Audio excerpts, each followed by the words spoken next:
Hi, I'm Mariska, I'm a financial advisor in South Africa. Welcome. Today I'm going to do it a little bit differently. I'm not giving you an educational video today. I'm giving you my why I joined the industry, and why I've decided to stay as long as I have. So my why for joining the industry is quite a selfish why. I needed an opportunity. I needed an opportunity in a specific province, and I needed some flexibility. And I needed the potential that there will be some financial growth over time as well. At that stage, I was still in my 20s. I've been married for about 4 or 5 years. We just had our first little one. So those 4 things were quite important to me, but we wanted to be in a different province. And when this job opportunity came up, I grabbed it very, very quickly. And within 3 weeks, we moved to the province we wanted to live in.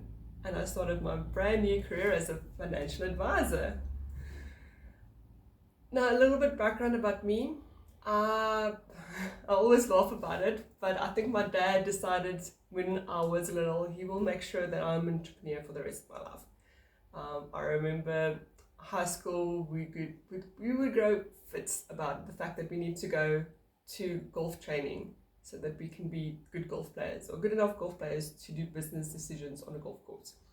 I've always been either a director of a company or doing my own thing. I've never really, except for that few years where I was doing my master's degree and was a lecturer, I never had set times or anything like this. So being a financial advisor works within my upbringing, and it worked towards what I want in life as well. So the fit was just amazing, and it really, really was.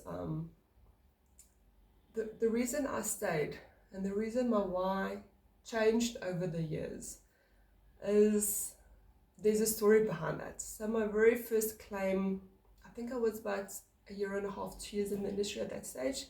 It's been a while, so I might get my years wrong. Excuse me on that. My first claim was a young lady around about my age, maybe a little bit younger. She didn't have kids. She wasn't married. She wasn't in a stable relationship. When we met, she was one of my first appointments as well. So that was stressful. But we met, and she told me she's got a budget of X, and she will not go over that budget, and I need to decide what is the benefit she will need the most and take whatever we can get about X. And we put in a dread disease policy for her for the full amount of a budget. No life cover, no income protection, no disability. Whew. Like I said, one of my first appointments, people, so please forgive me. But a year and a half, 2 years later, I get a phone call from her telling me she's got stage 3 cancer. That was heartbreaking. That was my first claim, but it was also my first opportunity to see what a difference my profession can do in a person's life. When I say she had a tight budget, I do mean that. She didn't have medical aid, she didn't have gap cover. The dread disease paid out within 2 or 3 weeks. The amount was enough to cover her chemo, everything else that she needed regarding her treatment. It covered a year of her salary, plus she put some away for an emergency at a later stage. It is now quite a few years later. We still have that little emergency fund going for her on the side, and she is healthy and living her best life.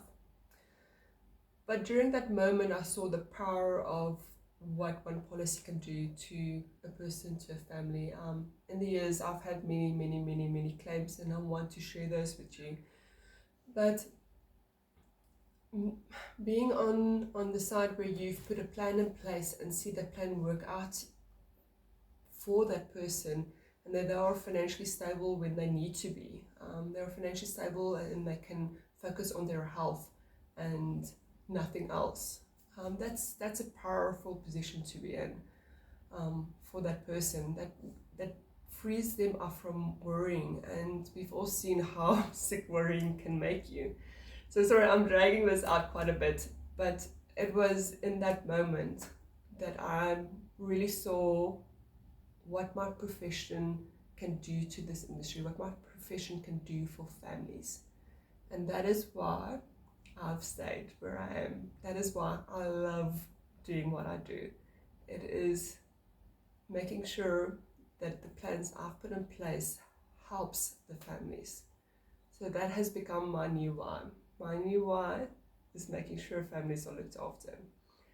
And hopefully any of my clients can tell you that I've got quite a personal conversation. I've got quite a personal relationship with the majority of my clients. I know exactly who they are. I know each and every one of their stories. And that for me is important. That is why I do what I do. So yes, I hope that has given you some insight of who I am. And if you like my channel, subscribe to it. And then we'll see you next time. Have a wonderful, amazing day.